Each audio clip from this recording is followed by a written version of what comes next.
Aujourd'hui, je vais vous présenter l'école des relations humaines. L'école des relations humaines, comme toute école, représente et regroupe un nombre d'auteurs, bien sûr, qui ont quelque chose en commun. C'est mettre l'accent sur la composante humaine de l'organisation. Elle se présente avec une scientificité analogue à celle des autres théories, en faisant lien avec l'efficacité dans l'organisation. Elle se réfère directement, plus ou moins, à des expériences datant des années 1920.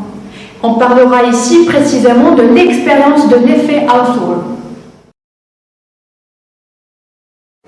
L'un des principaux auteurs, c'est Edo Mayo, un psychologue sociologue australien qui est à l'origine du mouvement de l'école des relations humaines et le fondateur de la sociologie du travail. La question la plus importante maintenant, c'est quoi cette histoire de l'expérience de Hawthorne? L'expérience Hawthorne tire son nom d'une usine d'une ville Hawthorne qui était près de Chicago. Sachons bien que Edo Mayo était un professeur à Harvard Business School.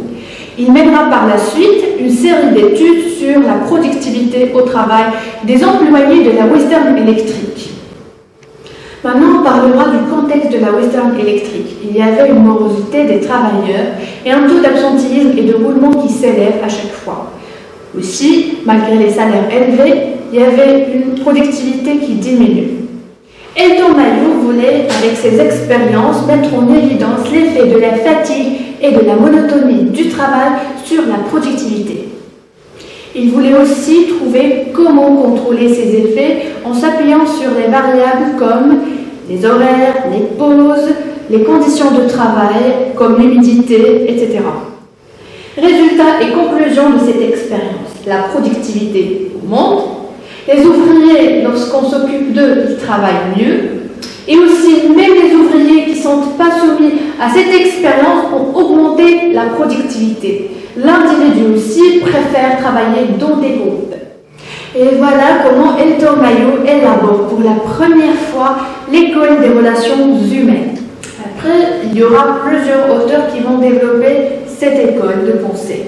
Parmi eux, un certain Abraham Maslow.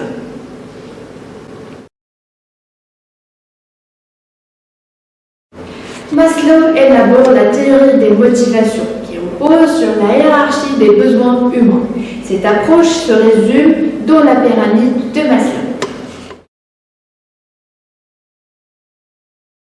Les besoins physiologiques. On a tous besoin de boire, de s'habiller et de se nourrir. Deuxièmement, il y a les besoins de sécurité. Tout le monde a besoin de vivre dans une société, tribu, là où il y a la stabilité. Troisièmement, les besoins sociaux. Sachant bien que l'homme est un animal social. Quatrièmement, les besoins d'appartenance au groupe, des catégories de société, etc. Cinquièmement, un besoin d'estime. Et comme on a déjà dit, la motivation permet aux personnes de travailler mieux qu'avant. Dernièrement, les besoins d'accomplissement.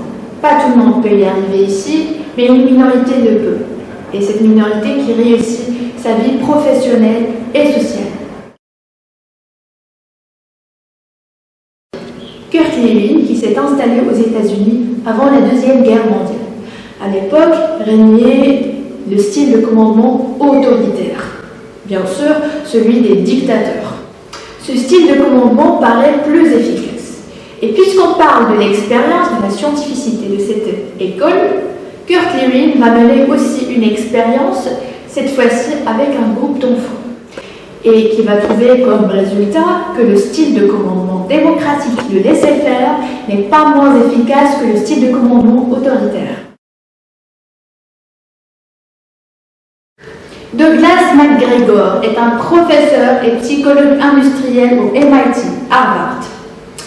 Il distingue entre deux approches, théorie X et la théorie Y.